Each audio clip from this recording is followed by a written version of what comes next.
Mediterranean's rough today, boys. Thank you, High Slate. All right. Since we landed, we finished our expedition. We need to find me some food. High Slate, come here. I'm gonna lead you in charge of this expedition to find me a giant centipede to eat. Okay? Yes, Master. All right. If you're not back in time, you will be sacrificed for the sun god Ra, because it's not very sunny today. I think he's upset with us. Oh, yeah, for sure. So get digging! Alright. Centipede or whatever out of it. Come on, we haven't eaten in days! I think you got me.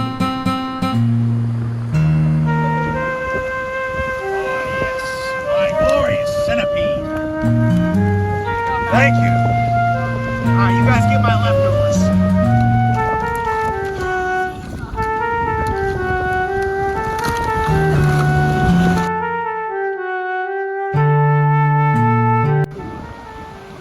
Now, to make my stance in Egypt the most memorable of all time, even greater than Pharaoh Djoser, I am going to build the largest pyramid known to mankind at the city of Giza.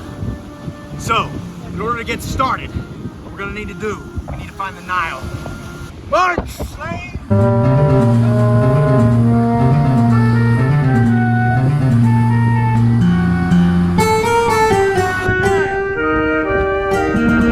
Pharaoh Khufu, Your Majesty, we have a problem. Slaves on your knees! What is it, sire? The sun god Ra. It's mad at us. What did we do? We have to sacrifice a slave. The only way we can get the sun shining again is if we have human blood. You heard Jajé, my high priest. This one will be sacrificed. On the ground, do your duties. This great ceremony. With this dagger!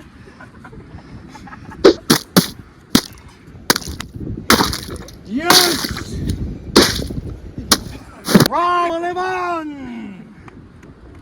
Sire, we're trying to find our way to the great city of Giza to build my grand pyramid, the greatest in the history of mankind. There's one problem. What is it? The great city of Giza is guarded by a Nile crocodile.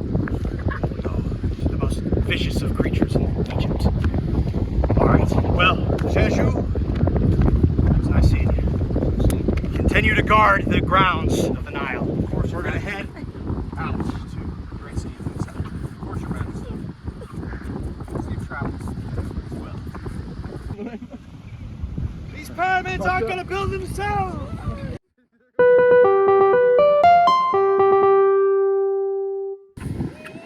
Mark!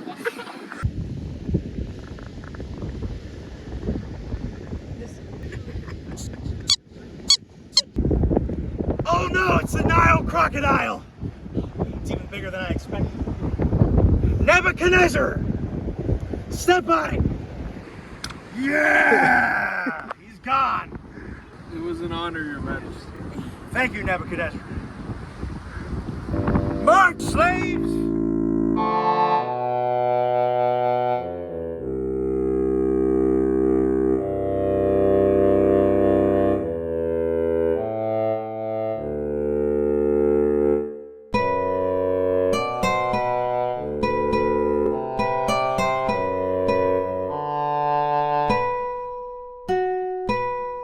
We have arrived at the great city of Giza, slave.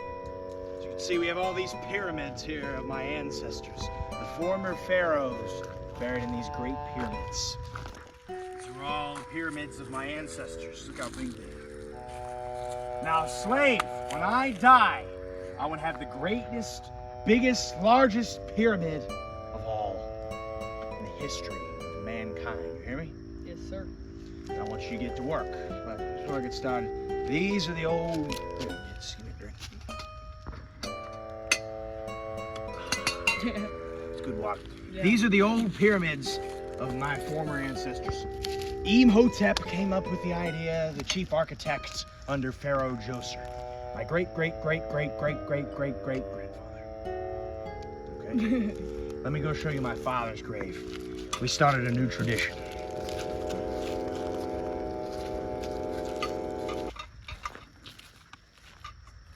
This is the burial sites of Pharaoh Sneferu. Here's my father. He's got a white pyramid. Now, I want to make sure we carry on the tradition. As you can see, his is white. Those used to be white because when they were first put there. But, slave, listen here. I want you to get all your men together, construct me the greatest pyramid ever built. Well, what are you waiting for? Get to work! Pharaoh Khufu, your pyramid is ready. Oh my goodness.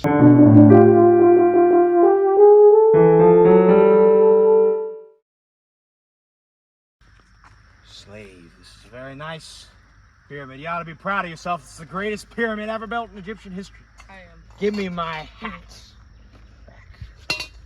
So what do you think about this structure? This is to be the greatest, largest pyramid and the largest building known to mankind for the next 4,000 years. Yeah, it's nice. Kutu. Oh, slave! It's a barbarian! They're invading the kingdom. They're gonna take down all the pyramids. Here, give me my sword. Listen here. Fight, slave! Put the foot down and fight. Get her!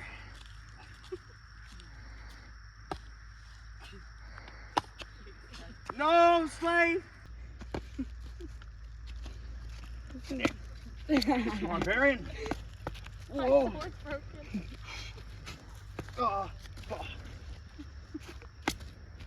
Break the sword. I got you right where I want you. Hello everyone and welcome back to Pharoah Phriday. I hope you guys enjoyed that previous live action clip that was just shown. It really would help out if you guys could smash the like button for me before we get into this and hit the subscribe button. It really helps out. Okay, so Dynasty 4, arguably, actually probably the most iconic period in Egyptian history. The builders of the Great Pyramids at Giza. Some of the most significant structures of the ancient world as we know it today would not have been possible without the pharaohs of the 4th dynasty. Now, I'm going to give you an idea and some information about all of the pharaohs that reigned during the 4th dynasty, all 6 of them. Now, before we get started, I just want to give out, as I always do, an ancient history disclaimer. Basically, I just want to let you guys know that all of the information talked about in this video, please take it with a grain of salt, as all of these events happened about 4,000 years ago. And all of the records we have suggesting information about these pharaohs is very scarce. One of the main ones and one of the only ones we have is the Palermo stone, discovered in 1895 by French archaeologists. Was made during about the 6th dynasty, about all of the pharaohs from the first 5 dynasties, giving information about them. We also have the Turin King List, which was made by Greek historian Manetho about 2,000 years later. So a lot of the information that Manetho gives off, we've confirmed nowadays by other archaeological records, is not 100% accurate. But most of it's pretty good, and it's about all we have. So the Palermo stone's really the main thing we have to trace these old dynasties back. Now, Dynasty 4 luckily left a lot behind, like the Great Pyramids. And we're going to get into those here now. However, the very first pharaoh to rule in the 4th dynasty was Sneferu. Sneferu reigned, give or take, between 2613 and 2589 BC. Some speculate he was the son of Huni, the last pharaoh of the 3rd dynasty, who died somewhat prematurely. Sneferu is known for taking Egypt to new heights. Egypt was in a very good place, both economically and politically, during his reign. He ruled for about 24 years, which is pretty good for an Egyptian pharaoh. He had a lot of kids, and he married his sister, as most pharaohs did. Sneferu commissioned many large building projects during his reign and built at least 3 pyramids that we'll get into here shortly. The first one is the Pyramid of Mytham, which was supposedly Huni's pyramid that was never built during his reign, as Huni died somewhat prematurely, never to finish this pyramid. Sneferu went ahead and completed his father's project. Whether or not this pyramid was destroyed sometime after it was originally built or never finished during Huni's reign is up for debate, but Sneferu did finish that. Another one that he built famously are the Bent Pyramid and the Red Pyramid. Let's talk about the Bent Pyramid first. The Bent Pyramid was built upon kind of how the Third Dynasty pharaohs. Now, the Third Dynasty was the first dynasty to actually build pyramids. The first 2 dynasties never built pyramids. And most of the pyramids during the Third Dynasty were step pyramids, which were built like this, as opposed to the more rounded edged, or the more straight edged pyramids that we know today at Giza. So the Bent Pyramid was sort of a mixture of both. Most architects at this time kind of toying around with the new ideas that they were throwing out. Because most of the step pyramids didn't fare very well. A lot of them were in ruin at this time. The very first step pyramid was commissioned by Djoser, the first king of the Third Dynasty. Built the first pyramid, designed by his architect Imhotep. However, Sneferu decided to build a bunch more pyramids with different structures to make them last longer. So the Bent Pyramid was built as kind of probably originally a step pyramid, but the architects midway through decided this thing's not going to stand up, so they had to make some reinforcements to make it rounded off the edges. And it appears pretty weirdly shaped, is why it's known as the Bent Pyramid. There's also the Red Pyramid, which most speculate where Sneferu is buried. No one actually knows where Sneferu is buried, as his sarcophagus was never found. The Red Pyramid is the tallest of all of them that Sneferu commissioned. It is known as the Red Pyramid as it is made mostly of limestone, giving it its red color today. But it would not have been possible to create these huge structures without a great deal of resources, which came off of Sneferu's successful military campaigns in both Nubia and Libya.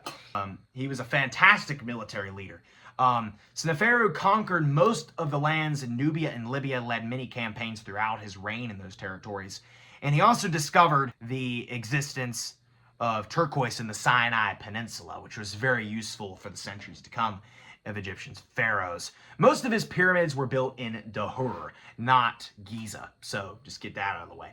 Most of the time, as Sneferu was conquering these territories, he brought back many resources. He brought back much food, minerals, and livestock, as well as over 11,000 captured slaves. Now, you might think in today's world that slavery is bad and whatnot, but ancient Egypt was built on the proposition of social hierarchy, and having a lot of slaves was very necessary for Egypt to thrive as it did. And so, with all these new men and resources, made Egypt very economically, very prosperous. Led to a new age of prosperity during Sneferu's reign, which is pretty much how the Fourth Dynasty started, and he was able to build all these pyramids. By the time Sneferu died in 2589 BC, he was succeeded by his son Khufu, who I played as in the last live-action film. Khufu is the most famous, probably, of the Fourth Dynasty pharaohs, but you can't give all the credit to him, as Sneferu built the empire that Khufu inherited. He just expanded on it. Khufu got a great deal of inheritance. Egypt was in a very good time politically and economically when Khufu took the throne. He decided that he wanted to build the largest pyramid ever, the Great Pyramid of Giza, which is the only one of the 7 wonders of the ancient world still in existence today, and at least 1,000 years older than all the other wonders. Now, Khufu's pyramid, it's kind of up for debate on how it was built. Khufu decided to build it at Giza, which by this point no pyramids had ever been built at Giza. So this was a new city to build pyramids in. His pyramid today stands at over 400 feet tall, which was the tallest structure on Earth built by man for the next 4,000 years, which is absolutely insane when you think about the ingenuity of 2000 BC with Khufu. Khufu extended the kingdom into Sinai, kind of building off of what his father did. Khufu was very similar to his father in the regards of commissioning building projects in military campaigns. Khufu was first discovered to us in the city of Saqqara by the Wadi Maghaf, which was a temple there. And they suggested all of his Sinai invasions that he made. And Khufu had a lot of sons as well. And Khufu ruled, some suggested, Manetho suggested that Khufu had a reign of about 63 years, but that's been later identified by Egyptologists as only being about 23 years. But he got a lot done in his lifespan. That Great Pyramid of Giza was built within 23 years, which is absolutely insane when you think about that ingenuity. Now, it's kind of up for debate on how it was built. Most Egyptologists today have dismissed the fact that it was built by slaves, because a lot of, back in the day, when Khufu was ruling, slave labor was not the best form of building a pyramid. He actually paid his workers to build it. And most higher up nobles in the Egyptian society saw it as an honor to build this pyramid for the pharaoh. And Khufu made sure, he was pretty ruthless and is seen as kind of a tyrant. He made sure this structure was going to get done. And some suggest as well that he even forced his daughter into prostitution. He had a beautiful daughter, supposedly. Forced her into prostitution, and everyone and anyone who she would serve had to give a deal of stones up for the pyramid. So that's kind of an interesting story. Not sure if that's true or not, but pretty interesting nonetheless. Either way, the Great Pyramid of Giza, still standing 4,000 years later, and is the only one of the 7 wonders of the ancient world still around today, is pretty amazing. Now, let's talk about the cult of Ra. During the 4th dynasty, the cult of Ra became exceptionally powerful. Now, Ra is the head of the Egyptian religion. He is the god of the sun and the creator of the world, the Nile, and life as we know it today. It's said that Ra ruled Egypt for thousands of years as its very first king. However, most people today and sources we found out, that's a legend, most likely a legend. Ra, as far as we're aware, we have no evidence actually existed as a real person. And we know that Narmer was really the first pharaoh to really rule Egypt altogether was Narmer. And there's even archaeological evidence of pharaohs before him. So we don't really know for sure. But what is for sure is the highest deity and the most significant deity in the land is Ra. And so all of the pharaohs that ruled Egypt claimed descent from Ra, saying that they were the heir to Ra. That's how they had the divine right to rule Egypt. And you'll see that with a lot of the 4th dynasty pharaohs, especially in their namings. Now, Khufu died and was buried in the Great Pyramid of Giza, and we've confirmed that. We found his tomb in there and everything. He was succeeded by his second son, Djedefre. Now, Djedefre was never expected to be pharaoh. His name literally means Ra. The R-E at the end of Djedefre's name literally is a sign of Ra, because he worshipped Ra. And the cult of Ra became very powerful during this time. Now, there were obviously a bunch of other gods that were worshipped, like Osiris and Anubis and all them, but Ra was the top dog in this. Ra was the top deity. Now, Djedefre, like I said, he only ruled for about 8 years. He was never supposed to be pharaoh. His elder brother was Prince Kawab, who died shortly before his father Khufu. And so Djedefre ended up inheriting the throne after Khufu's death. Djedefre decided to not make his pyramid in Giza. He actually built it in Abu Rawash. However, because of Djedefre's brief reign, his pyramid is since either been destroyed or never finished at all. Djedefre's pyramid was probably never finished during his reign, as he only ruled for about 8 years. And not much is known about him. However, when Djedefre did die in about 2558 BC, he was succeeded by his younger brother Khafre, who also took the Ra. Khafre was the third son of Khufu, another son of Khufu inheriting the throne. Khafre did not care at all about his brother. Khafre was too busy constructing his own pyramid out of the remaining wealth that Egypt had from his father and grandfather. He didn't care to finish Djedefre's tomb. And Khafre went back to Giza to build his pyramid. Now you got to keep in mind, when Djedefre and Khafre are on the throne, the only pyramid in the city of Giza was Khufu's. The Great Pyramid, that was the only one there. Khafre wanted to honor his father, making sure that his stayed in history. He left his mark in history as having the tallest pyramid ever built and the greatest pharaoh of all time. Khafre purposely made his pyramid slightly, just ever so slightly smaller than Khufu's, than his father's. Even though Khafre's actually appears taller because it's higher up on the plateau, by actual height, Khufu's is taller. So Khafre also commissioned the famous Great Sphinx of Giza, which is right in front of his pyramid. And no, the nose of the Sphinx was not shot off, was not blown off by Napoleon. There's much records that dating the absence of the nose way before Napoleon existed. So that's kind of interesting. But Khafre, nonetheless, was a major architectural maniac, just like his parents, just like his father and his grandfather were building that at Giza. So Khafre died about 2532. He had a reign of about 26 years, so pretty good. Khafre was succeeded by most likely his son Menkaure. Now, supposedly, when Khafre died, he was succeeded by a guy named Bikharis. Very briefly, not much is known about him at all, and there was a destroyed, never finished pyramid about him, but records have suggested that Bikharis reigned less than a year, so he was very insignificant in the long term. And most Egyptologists consider Khafre's successor to be Menkaure, his second son. Again, you also get the Ra naming with this.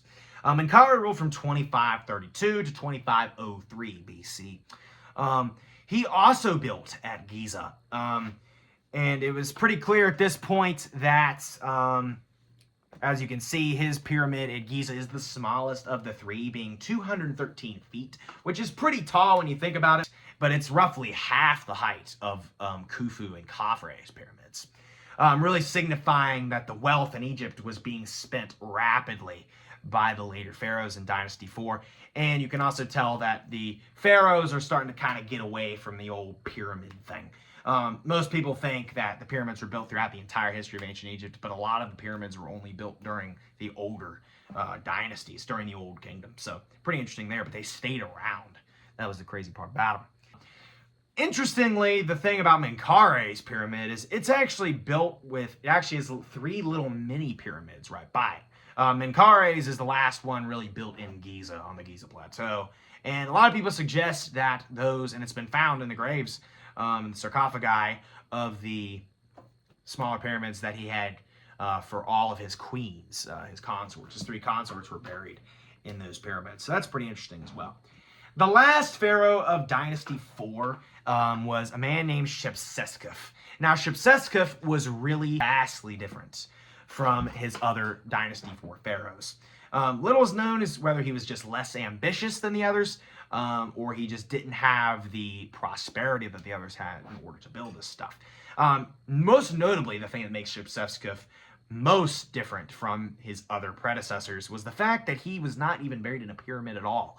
He was buried in a mastaba in the city of Saqqara, kind of like the older pharaohs. A lot of the Dynasty 3 pharaohs were buried in Saqqara, and even some of the Dynasty 2 pharaohs.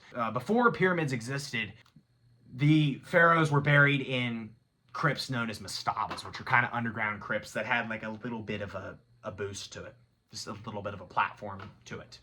So he was buried in a mastaba in Saqqara, which is really interesting. Now, a lot of people suggest that he believed that the cult of Ra was getting too powerful by the time he became pharaoh and kind of wanted to weaken that. So he did not induct the name Ra onto himself, and he made sure that he didn't build a huge pyramid. Now, it's kind of unknown whether he didn't want the pyramid or if Egypt just didn't have the manpower and resources to build a pyramid for him. It's kind of unknown. But he was buried in a mastaba in Saqqara, which is interesting. And with him, Dynasty 4 collapsed, and we get Dynasty 4 came to an end with Shepseskaf.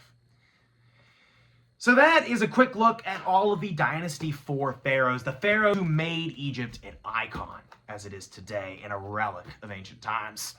And I want to thank you guys so much for watching. Stay tuned for the next couple episodes of Pharoah Phriday. Go check out the previous 3 if you haven't. All right, guys, so this guy right here, the guy who played Nebuchadnezzar, he was not originally intended to be in the cast. We just found him out on the beach, and he was wondering what we did. We just told him that we're making a video for Pharoah Phriday. So Great meeting these guys. Oh, yes. So we Great video. Like and subscribe. There you go. So he was the alligator exterminator. Give us a thumbs up. Let's go. Indeed. Thumbs up. We'll see you guys next time. Goodbye. Wow. Already.